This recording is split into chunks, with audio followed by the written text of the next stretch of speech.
젊은 날 볶은 고추장을 싸들고 여행 다니는 사람들을 이해할 수 없었다. 그 나라 음식도 맛볼 일이지 굳이 허구한 날 먹는 한식 반찬이 웬 말인가. 하지만 나이가 들수록 제대로 된 밥을 먹어야만 속이 편하고 든든하니 어쩔 수 없는 한국 사람인가 보다. 가끔 틈을 내어 어렵게 여행을 떠나게 되면 그때마다 같은 생각을 한다. 늘 떠날 듯이 산다는 것은 얼마나 귀한 일인가. 배낭 하나만큼만 짐을 쌀 줄 아는 마음, 다른 것에는 미련을 두지 않는 마음, 그때그때 만나는 산과 강과 사람을 고마워하고 돌아서면 또 다른 산과 강과 사람을 만날 준비를 하는 마음. 앞으로는 시간을 내서 꼭 하고 싶은 일은 해보며 살고 싶다.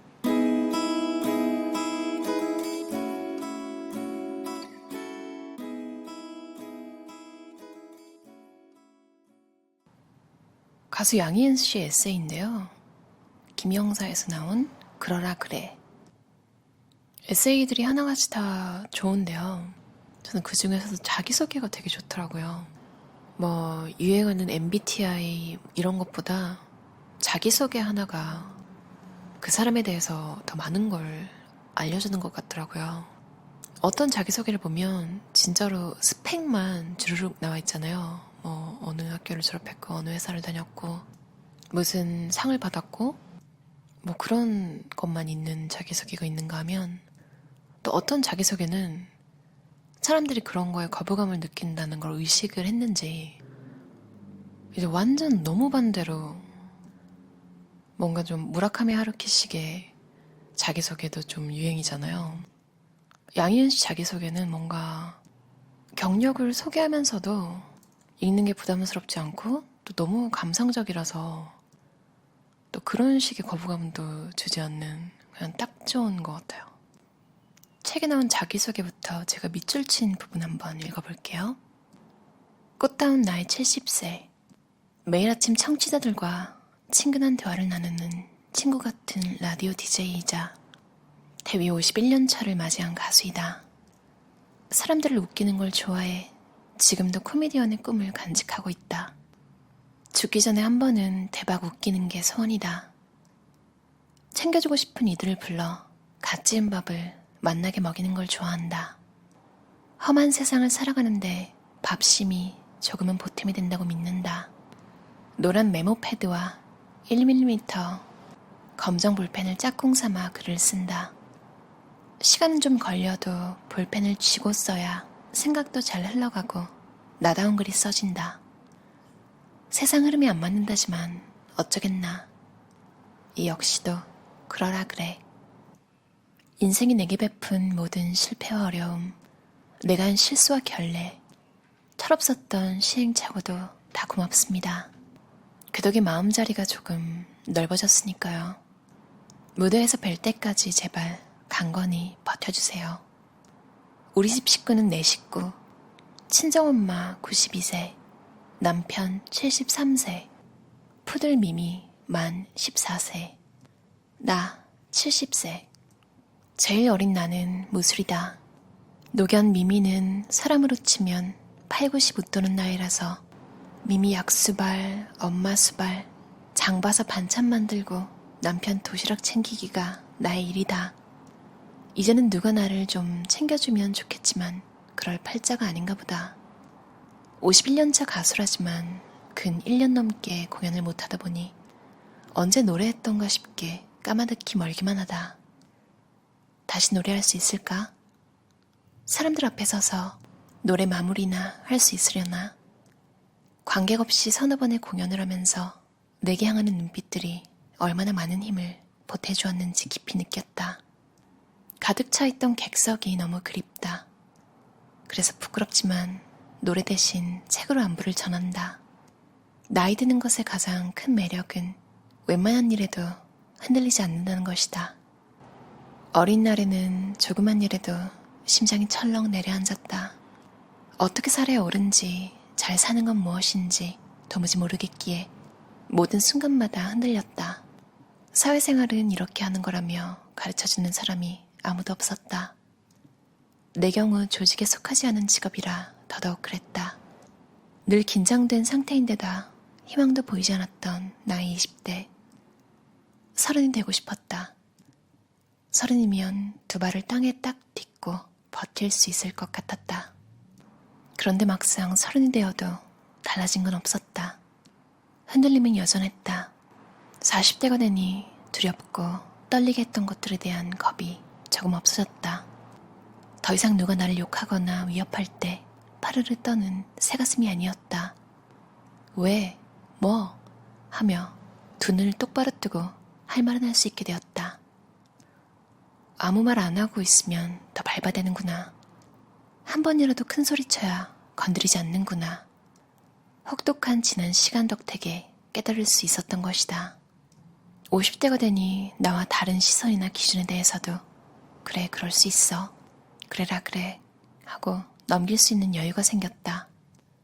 내 맘에 들지 않는다고 옳다거나 틀리다고 말할 수 없다는 걸 알았다. 누가 별난 짓을 해도 그럴 수 있겠다고 생각했다. 같은 노래에도 관객의 평이 모두 다르듯 정답이랄 게 없었다. 그러니 남 신경 쓰지 않고 내 마음이 흘러가는 대로 살기로 했다. 60세를 넘기니 흔들릴 일이 드물어졌다. 그토록 원했던 안정감인데 이런 감정이 좋으면서도 한편 답답한 것도 사실이다. 설렘과 울렁거림이 없이 침잠되는 느낌이 들어서다. 몸이 움직이는 속도가 마음의 속도를 따라주지 못하니 예전 같으면 후다닥 해치울 일들이 한 뜸씩 느려졌다. 어느덧 70. 나이 먹는 게 좋다. 너희들도 나이 들어봐봐. 젊은 거 안 바꾼다 했었는데 무심코 젊은 날의 내 사진을 하염없이 보고 있다. 대체 무얼 하며 이 좋은 날들을 보냈나? 많은 나날이 손가락 사이 모래알처럼 덧없이 빠져나갔구나. 저녁 무렵 귀갓길에 정발산 공기도 좋지 하며 차창을 연 순간 벚꽃 향기가 바람에 실려 훅 하고 들어왔다. 그날 하루 동안만 해도 낮에는 수선화, 저녁엔 벚꽃 향기 덕분에 사치 중 최고의 사치를 누렸다. 덕분에 주변의 몇몇 아픈 이들 걱정으로 무거웠던 마음이 조금은 가벼워졌다. 향기가 위로가 된다는 걸 처음으로 알게 되었다. 봄꽃을 닮은 젊은이들은 자기가 젊고 예쁘다는 사실을 알고 있을까? 아마 모를 것이다. 나도 젊은 날에는 몰랐다. 그걸 안다면 젊음이 아니지. 나이 들어가면서 힘들어지는 일이 늘어만 가는데 비슷한 또래들과 오랜만에 이야기하니 공감이 생겨 즐거웠다.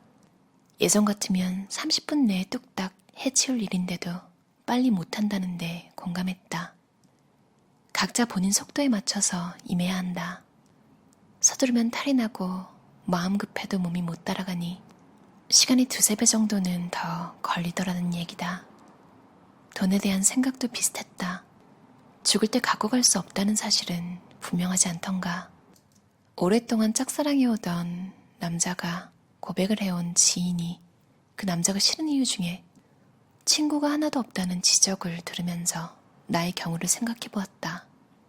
모든 이야기를 터놓을 수 있는 친구가 나에겐 있는지, 물에 빠져 목까지 물이 차올라 깔딱하고 죽게 되었을 때 내게 손 내밀어줄 사람이 있을까? 이럴 때 생각나는 두 사람이 있다. 나는 이 두 사람을 자주 만나지는 않는다. 실증을 잘 내는 편이라 귀한 사람일수록 두고두고 아끼며 본다고 할까? 평생에 걸쳐 내가 얻은 이 두 사람, 내 청춘의 역사를 아는 친구들이다. 내가 흔들릴 때마다 손가락질하거나 옳다 그르다 판단하지 않고 조용히 지켜보아준 오래 묵은 사이다. 우리 셋의 공통점은 아이가 없다는 점이다. 우리 모두 누군가의 엄마가 되지 못하리란 걸 꿈에도 생각 못했는데 세월이 흐르고 보니 일이 되었다. 20살 언저리의 나는 오지랖 넓고 둘째가라면 서러운 마당발이었다. 그러나 나이 30에 암 수술을 한 후 주변 사람을 정리하겠다는 단호한 결심을 했다. 기운을 전혀 낼 수 없어 갓난아이처럼 온종일 누워 잠만 잤던 시기다. 하루 2서너 발짝씩만 겨우 떼어놓는 나를 대견하게 여길 때가 있었다. 문병 오는 사람들을 보고 있자니 말갛게 그 마음이 들여다보이는 것 같았다. 어떤 사람은 자기가 내 입장이 아닌 게 다행스러워 안심하듯 날 위로했다. 나를 보며 눈물까지 흘렸지만 그 마음이 훤히 들여다보였다. 어떤 사람은 나의 석 달 시험부 소식에 자기 건강 챙기러 서둘러 산부인과에 예약하고 암검사를 받기도 했다. 문병을 마치고 돌아가는 사람들의 뒷모습을 보며 알았다. 여러 사람 다 쓸데없다는 것을. 결국 한두 사람이면 족한데 허전하다고 줄줄이 얽힌 실타래처럼 많은 사람들을 가까이 할 필요는 없었다. 나를 양이은답게 만들어주는 소중한 사람들을 더 챙기고 아껴주며 살 작정이다. 이번엔 간호사 출신인 독일에 사는 친구 얘기다. 나이 들수록 우리나라에서 살고 싶다고 노래를 부르다가 3년 전 양평에 남 눈치 안 보고 묵을 곳을 장만했다. 중고차를 구입해 수리해가면서 여기저기를 누비면서 지냈다. 친구가 살던 독일의 집은 살림 규모가 크고 남편의 취미도 골동품 수집이라 세간살이가 보통 집에 몇십 배는 되었다. 그 뜰에다 각종 먹을 채소들을 경작하고 살았는데 이번에 한국에 온 후 자신이 징그럽게 많이 소외하고 살았던 것을 톡톡히 반성했노라 말했다. 독일 집을 정리하면서 생긴 여러 물건들을 벼룩시장에 가져다가 한 개에 1유로씩 받고 팔았단다. 하루에 400유로나 벌었다는 것이다. 어릴 적 못 살았던 게 한이 되어서 그 많은 물건을 쟁여두고 살았는지 아이들 앞에서 창피했노라 말했다. 여행 가방 하나만 채워도 이렇게 충분히 사는데 여기서 무엇이 더 필요한가 싶었단다. 52년생 동갑내기들이 각자 노년을 준비하는 이야기를 들으니 은근히 걱정이 몰려온다. 나만 여전히 이를 붙잡고 있는 건가? 방송을 그만두고 노년의 긴 세월 동안 뭘 해야 하느냐는 질문에 전유성 선배는 대뜸 그냥 살란다. 여행 다녀. 신이 인간을 하찮게 비웃는 빌미가 바로 사람의 계획이라잖아. 계획 세우지 말고 그냥 살아. 선배 덕분에 마음이 한결 가벼워졌다. 나보다 몇 걸음 앞서가는 선배가 계시다는 게 참으로 고맙다. 노래가 무언지 쬐끔 알만한데 더 이상 노래할 기회가 많지 않다. 그러니 할만할 때 제대로 하려면 건강해야겠지. 즐겁게 내가 좋아하는 일을 하며 건강하게 나이 들어가기. 이것이 꿈이다. 그리고 무슨 일을 하든 올인해야 한다는 점도 잊지 않겠다. 집중해서 전력 투구하기. 이것 역시 건강해야 가능하구나. 모든 것의 결론은 결국 건강이겠다. 남의 집 엄마를 부러워했던 청소년기가 있었다. 집에 계시는 남의 집 엄마들이 부럽기만 하다가 머리가 크고 나서야 엄마는 비교 대상이 아님을 깨달았다. 그대로 받아들이고 감사드려야 한다는 걸 알았다. 엄마가 떠나시면 어쩌나 마음 졸이다가 옆에 계셔서 안심하는, 그러면서도 마음과 달리 틱틱 쏘아대는 나는 영락없는 당신의 큰딸이다. 후회가 남지 않는 헤어짐은 이 세상에 없는 것일까? 몇몇 친구들은 어머니가 돌아가시기 전에 속에 담고 있었던 이야기를 다 말했다고 한다. 자신이 속삭였던 지난 일들을 이야기하며 용서를 구하고 그동안 정말 고마웠다고, 그리고 엄마가 내 엄마라서 좋았다는 말을 전했단다. 모든 하고픈 말을 전하고 나니 가슴에 맺힌 것이 없더란다. 떠나간 사람들에 이어 나도 죽음을 생각하지 않을 수 없다. 난 묘비명도 무덤도 없었으면 좋겠다. 이 세상에 다녀간 흔적 없이 그렇게 사라지고 싶다. 그저 노래만이 남아서 세상 이곳저곳에서 들리길 바란다. 내 노래를 들어주는 한 사람의 가슴이 있다면 난 노래할 거야. 사실 우리 나이면 다 늙은 고아가 된다. 나는 13살 때부터 돌아가신 아버지를 마음속에 품고 살았다. 아버지의 빈자리를 더는 서러워하지 않기로 했다. 어차피 내 몸의 반은 아버지가 주셨으니까. 사는 동안 늘 함께 사는 거라고 나름대로 화해를 했고 원망과 미움의 시간에 마침표를 찍었다. 가끔 사람들이 묻는다. 너무 힘든데 어떻게 살아야 할까요? 어떤 때는 포기하지 말라는 말이 설득력이 없다는 걸 안다. 세상엔 내 힘으로 도저히 해결 못하는 일도 있지 않은가. 그럴 땐 완전히 밑바닥까지 내려가 하늘을 볼 일이다. 도리가 없다. 희망도 없고 나아질 기미가 통 보이질 않아도 버티고 살아남아야 한다. 스스로 딛고 일어서기 힘들다면 자신을 붙잡아줄 누군가의 손을 꼭 잡길 바란다. 내 편을 들어줄 한 사람만 있어도 살 힘이 생긴다. 곁에서 고개 끄덕이며 얘기를 들어줄 사람, 오래 알고 지낸 사람이 아니어도 된다. 길 가다가 모르는 할머니가 건네는 웃음, 사탕 하나에도 살아봐야겠다는 마음이 생기는 것이 인생이리라. 넘어졌을 때 챙겨주는 작은 손길에도 어두운 감정들은 금세 사라진다. 돌이켜보면 그래도 인생은 살아볼 만하다. 어떠셨나요? 너무 공감이 갔어요. 저도 너무 힘들 때 웃어주고 안부를 물어주는 모르는 계산대 직원 덕분에 힘이 난 적도 있거든요. 그래서 저도 사람들이 있는 곳에서는 웃으려고 노력해요. 내 미소가 누군가의 하루를 밝게 할 수도 있다는 걸 알기 때문에 최소한 나쁜 표정은 안 지으려고 해요. 사람을 대할 때.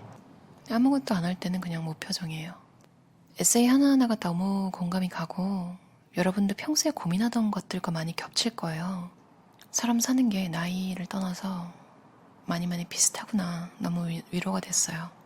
양희은 씨는 저를 모르지만 고모나 큰언니라고 생각하고 혼자 읽었어요.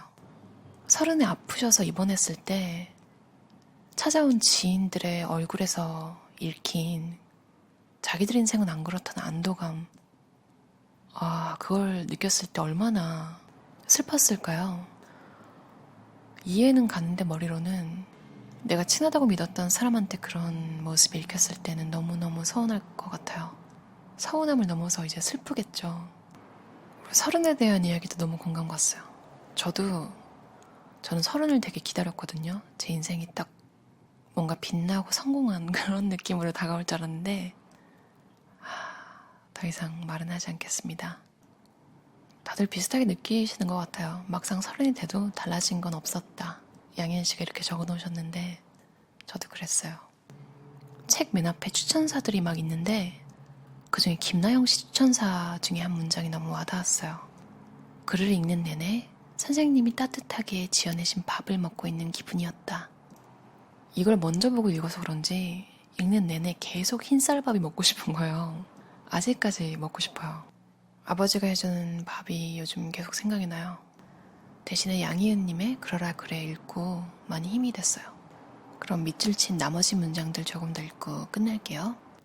하고 싶으면 그냥 거칠 것 없이 하면 된다는 사실을 나는 57살이 넘어서야 제대로 알게 되었다. 앞으로는 시간을 내서 꼭 하고 싶은 일은 해보며 살고 싶다. 내 부엌에서 나만의 방식으로 밥을 해먹는 일, 제철 채소를 사다가 나물을 무치고 맑은 국을 끓이고 제철 생선 2마리를 만나게 굽는 일. 그게 무슨 대수냐고 웃을지는 몰라도 내게는 중요하다. 일 바깥의 일상을 소중히 하는 것, 그것이 내 일의 비결이다. 주변에서 나를 두고 하는 말들은 많지만 난 그저 나이고 싶다. 노래와 삶이 다르지 않았던 사람으로 기억되었으면 한다. 노랫말과 그 사람의 실제 생활이 동떨어지지 않은 가수. 꾸밈없이 솔직하게 노래 불렀고 삶도 그러했던 사람. 물론 어떻게 기억되고 싶다고 해서 내 뜻대로 되는 것은 아니지만 말이다. 노래는 어디까지나 듣는 사람, 되불러주는 사람들의 것이니까.